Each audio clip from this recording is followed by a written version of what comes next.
Continuing to follow breaking news tonight, a New York grand jury has voted to indict former President Donald Trump, making him the first president, current or former, to face criminal charges. WGN political analyst Paul Lisnek is joining us now to discuss this very historic event. Hi, guys. Paul, you were with us earlier this afternoon. We were talking about this grand jury. So they looked at all the evidence and they decided to indict him. Does that tell you anything about the strength of this case moving forward? Well, not necessarily, Lourdes, because first of all, they needed a simple majority. So out of the 23 grand jurors, they needed 12. So they got, we don't know the final vote, but we know they got at least 12. So it's not unanimity. And then secondly, the standard of proof is not guilt beyond a reasonable doubt or anything like that. It's just probable cause. It's just a sense from these jurors, do you think there's enough to go forward here? That's all they have to do. That's why that phrase about it's so easy to indict a ham sandwich or whatever is so true, because there just isn't a high level of proof. In addition, they got no evidence from the defense. So Trump's lawyers did not get to make any kind of presentation. So it's all prosecution. It's the simple probable cause standard. It's not that tough to get an indictment. So we're hearing that he's going to surrender on Tuesday. Right. Okay, so will the criminal complaint spell all of this out? Oh, yes, we're about to learn about it. Some reporting we're hearing is that there will be 30 or more counts. I know one of the questions is, what, 30 crimes? What? But the way it works in the law is it could be that every check he wrote to Michael Cohen, whatever, is a count. So if there were 4 checks, that's 4 of the counts.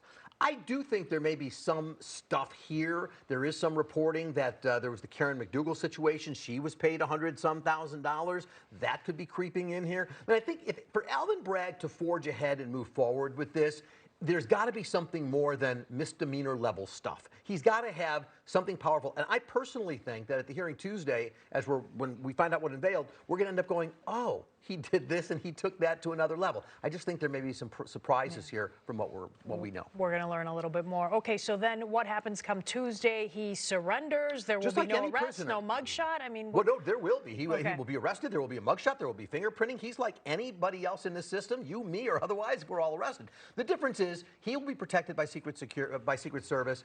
He's not walking in the front door with crowds. It'll be a private entrance. They will fingerprint him. It's all done electronically now. In New York, by the way, they changed the law a few years ago, whereas mugshots in most places would become public. That's not true in New York. So they'll actually not be public unless somehow there's a leak, but they shouldn't become public. So we actually won't hear a lot about this. But I can toss one thing, and we talked earlier about responses from other Republicans and stuff. Kevin McCarthy, of course, already talking about bringing in, the DA and grilling him over. I'm sorry, Jim Jordan is saying that, grilling him at Congress. He's got no authority to do that, no oversight. That's not going to happen in that issue. But Ron DeSantis, who we talked about earlier, I was sort of waiting to see what he would say. Interestingly, he said, this is a sham. I'm not going to participate. I will not extradite him to New York. So if Trump decided not to go, Ron DeSantis already saying, and I'm not making you go. The problem there is that the governor's role is really, it's really sort of ceremonial, kind of like Pence on January 6th. He's not there to really make those kind of substantive decisions. He's there to make sure is the paperwork right? Is everything there? Then off you go.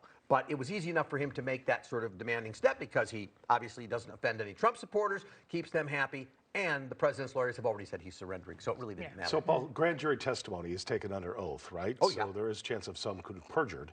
So you would have people who are friends of Trump and obviously detractors as well. Well, as far as what happened in the grand jury? As far as what has happened. Well, yeah, but remember, this was all this was testimony of the prosecution. The only one they heard from the other side was at the end when Trump was given the opportunity to appear. He said no, but he said, but I want this lawyer to talk. That's the lawyer that went in. It did postpone things for a few days. We don't know what was said. It may have given Alvin Bragg, the DA, enough pause to go, let's fix this, let's address this. But a few days later, boom, here they are. All right. In the meantime, on the political side, what does this mean for Trump and his base? My best guess is when polls begin to come out in the days and weeks ahead, I think this will solidify his base. I think he will go up in the polls as a result of this.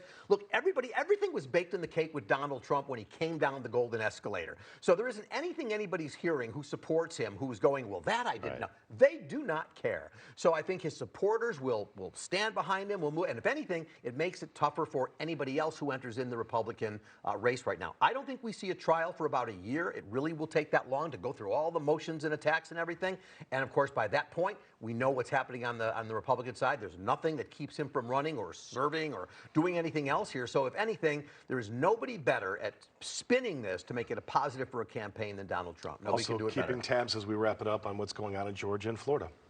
And those can happen at any time. There's no connection to any of these. So absolutely, the former president could find himself being indicted in Georgia, by the DOJ, whatever, all this stuff, and this could outplay in the coming weeks or month or so to come. We don't know. All right, a lot to keep track of. Thank you so I'll much, be back Paul in the morning. Lisnek. Thank you, guys. We'll talk to you again. Okay, still to come.